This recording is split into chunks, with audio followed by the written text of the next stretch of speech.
How to delete all duplicated photos on Google Photos. What is up guys? Welcome back to another quick tutorial video. Today we're going to be seeing if it is possible for you to delete all of the duplicated photos on your Google Photos. But before we begin, I want you to head down below to give this video a quick like and subscribe to our channel. On that note, let's get right into it. So the very first thing that you want to do is open up your Google Photos and make sure that you are logged into an account. But if you are not, then just log into your account and make sure that all of your photos are backed up or on your device.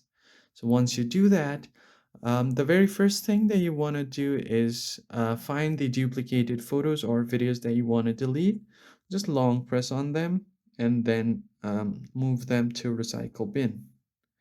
So once you do that, it will also be deleted from your gallery. But as of now, there is no any other way for you to delete all of the duplicated photos at once. You will just have to go one by one to find your duplicated photos. So in that case, there is nothing that you can do.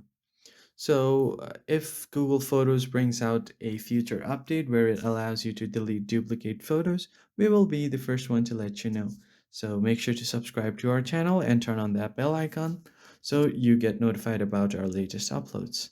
So that is it for this video, guys. If you found it helpful, like and subscribe. I will see you on the next one.